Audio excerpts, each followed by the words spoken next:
गुरु निष्ठा कैसी होती है और गुरु कृपा कैसी होती है। सहजोबाई अपने विवाह के मंडप में बैठी थी। अपने पारिवारिक एक बड़े भैया थे, उनको उनकी रहनी से उन्होंने उनको अपना गुरु मान लिया। उनके विचार, उनकी रहनी, उनकी बातों से उनको अपना गुरु मान लिया। जब वो विवाह मंडप में बैठी तो सारा परिवार इकट्ठा हो गया। फेरे का समय आया तो उठी नहीं। पिता ने कहा, बेटी फेरे लेने हैं, तुम उठ क्यों नहीं रही हो?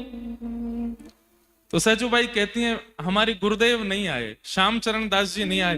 परिवार के लोग बोले, वो तो घर परिवार छोड़ चुके हैं, विरक्त हो चुके हैं, महात्मा हो चुके हैं, वो विवाह में कैसे आएंगे? सहजोबाई बोली, मैं विवाह तभी करूंगी जब मेरे गुरुदेव आके आशीर्वाद देंगे। पूरा परिवार दौड़ा दौड़ा गया। बीच में ब्याह रुका है। सबने जाके प्रार्थना की कि सहजो फेरे नहीं ले रही है। वो कह रही है, आप जब आओगे आपको देख करके विवाह करेंगे।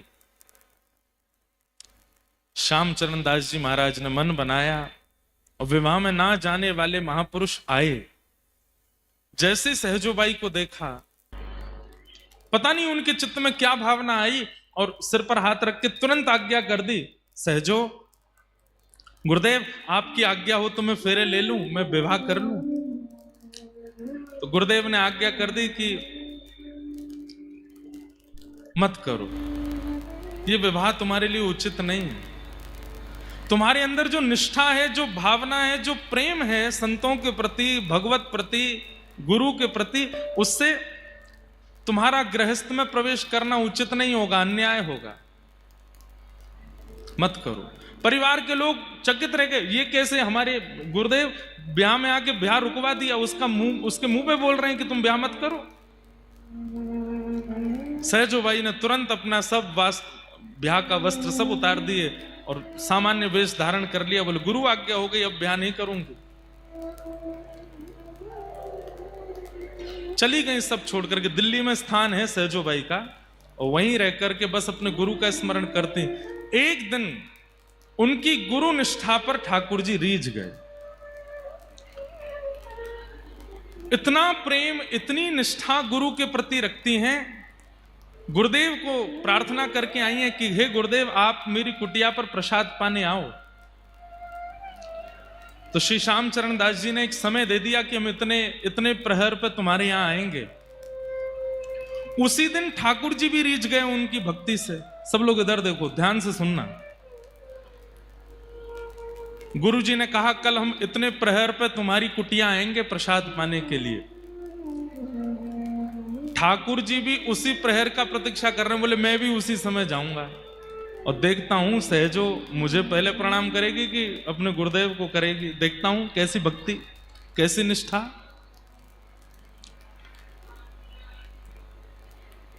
सहजोबाई अपने हाथ में पूजा का थाल लेकर के द्वार पर खड़ी हैं और तभी सामने मार्ग में दिखाई देते हैं श्याम चरण दास गुरुदेव।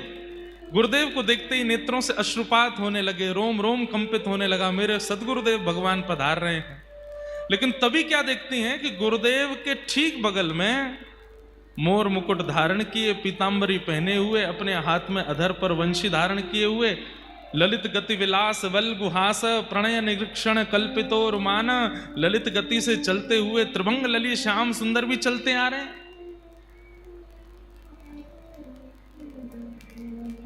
बहुत प्रसिद्ध दोहा है, सब बोलते हैं, गुरु गोविंद दोनों खड़े काके लागू पाए, बलिहारी गुरुदेव की मोहि गोविंद दियो बताए। पर सहजोबाई की लीला में जो हुआ वो आप सोच भी नहीं सकते। गुरु भी आ रहे हैं, गोविंद भी आ रहे हैं, और सहजोबाई के हाथ में एक थाली लगी है। मैंने जब ये कथा पहली बार पढ़ी तो मैं यहीं रुक गया और मन में विचार करने लगा कि अगर सहजोबाई की जगह मैं होता तो मैं क्या करता। अगर मेरे गुरु आ रहे होते और मेरे सामने मेरे ठाकुर भी आ रहे होते तो मैं क्या करता, या आप क्या करते। तो मैंने अपने आप से पूछा कि अगर सहजोबाई की जगह मैं होता, द्वार पे गुरु गोविंद दोनों आ जाते तो मैं क्या करता। तो मेरे मन में जो उत्तर आया, आप सब उससे सहमत होगे। उत्तर यह था कि मैं गुरुदेव से कहता, हे गुरुदेव, आज कुटिया पर ठाकुर जी आए हैं, मैं अकेला प्रणाम नहीं करूंगा, आप मेरे साथ आ जाओ, दोनों एक साथ ठाकुर जी को वंदन करेंगे, या थाल आप ले लीजिए, मैं देख के दर्शन करूंगा, आप प्रणाम करो, आप वंदन करो, आप आरती उतारो। हमारी बात पे तो आपने ताली बजा दी, लेकिन सहजोबाई की सुनो। सहजोबाई ने क्या किया? हम होते तो क्या करते, गुरुदेव को पहले बुलाते और गुरुदेव आप भी साथ आ जाइए, ठाकुर जी का एक साथ पूजन करेंगे। लेकिन सहजोबाई ने जब देखा कि ठाकुर भी आ रहे हैं और गोविंद भी आ रहे हैं, तो बस कुछ कदम दूर रह गए। इतने में सहजोबाई थाल रख के दौड़ करके गई, पहली बार ठाकुर जी को देखा है, और ठाकुर जी का हाथ पकड़ के खींच के अपने पास लाई और थाल हाथ में पकड़ा के बोली, आपसे मिलाने वाले गुरुदेव आ रहे हैं, पूजा कीजिए इनकी, स्वागत कीजिए इनका, मेरे गुरुदेव आ रहे हैं।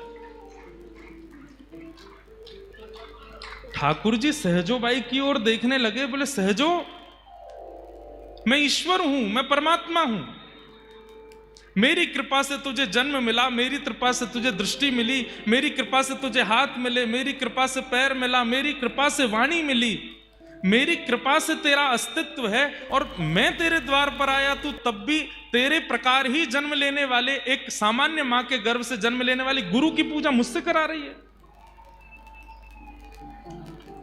सहजोबाई कहती हैं, हे नाथ, आंख आपने दी, पर इन आंखों से देखना किसको चाहिए, ये तो गुरु ने बताया।